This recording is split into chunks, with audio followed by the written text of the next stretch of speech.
गीता अध्याय नंबर 7 के श्लोक नंबर 29 में जो स्पष्ट किया है कि जो सभी कर्मों से परिचित है। जैसे दास वो आपको बहुत बार कथा सुनाता है कि एक समय एक व्यक्ति की 2 विवाह हो गए। पहले वाली से पत्नी से एक पुत्र हुआ, दूसरा विवाह किया तो उन दोनों दूसरी के भी पुत्र उत्पन्न हुआ, पहले वाली की मृत्यु होगी। उसके बाद दूसरा विवाह किया तो उससे भी पुत्र उत्पन्न हुआ। दोनों के 10-12 वर्ष का अंतर, 15-16 साल का अंतर था। 10-12 वर्ष का बड़े पुत्र की और दूसरे पुत्र की आयु में।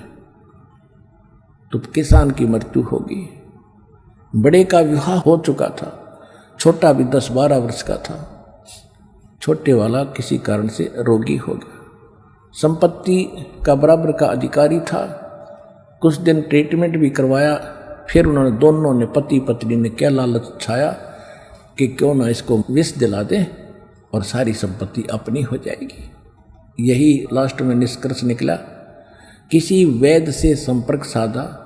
उस वैद्य ने कहा इतने पैसे लूँगा, मैं ये काम कर दूँगा, दवाई कर दूँगा। ऐसा ही हो गया। उसने 200 से 250-500 रुपये जो लिए वो दे दिए और उसको विष दे दिया, वो मर गया। सभी को ये था कि बीमार है, भाई मर गया, बात खत्म हुई। कुछ दिनों के बाद उनको एक पुत्र प्राप्त हुआ, इकलौता पुत्र। सारी संपत्ति भाई वाली भी अपने पास, और दिल खोल कर उसको खूब खिलाया पिलाया, ठाठ से पाला पोसा। जब वो गिने दिनों में 14-15 साल का, 16 वर्ष का हो गया, उसका विवाह कर दिया। विवाह होने के बाद वो लड़का बीमार हो गया। उसका सब जगह इलाज कराया उन्होंने, क्योंकि वो अपना बेटा था। इसलिए देश विदेश में जिसने जो मुँह मांगा, झाड़ फूक सब कुछ करवा ली, आधी संपत्ति बेच कर लगा दी। लड़का खाट पकड़ गया, कोई रिकवरी नहीं हो रही थी, स्वास्थ्य में सुधार नहीं। एक दिन उसका पिता उसके पास बैठा था, मत्था पकड़े, क्या होगा भगवान, इकलौता पुत्र, ये जीवेगा नहीं।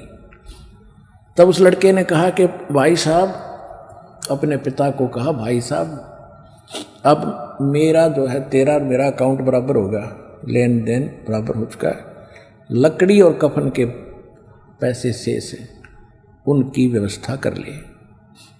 अब उसने देखा कि लड़का इतना दुखी हो रहा है, ऐसा इसकी बुद्धि काम नहीं कर रही। पिता को भी भाई कह रहा है। उसने कहा नहीं बेटा, मैं तेरा पिता हूँ। नहीं, तू मेरा भाई है। कि नहीं आपको बेटा पहचान में नहीं आया, देख मैं तेरा बाप हूँ। नहीं, तो मेरा वो भाई है जिसने मुझे जहर देकर मारा था, याद है तेरा वो कहानी। आज मैंने अपनी पाई प्राप्त कर ली है। तैने जो मेरी संपत्ति हड़प करी थी वो मैंने खर्च करवा ली है, और अब तेरा मेरा हिसाब बराबर हो गया। तब उसने कहा कि भाई, वहाँ खुल गई फिर तो। कहा अब मेरी मृत्यु है, कोई नहीं रोक सकेगा मुझे।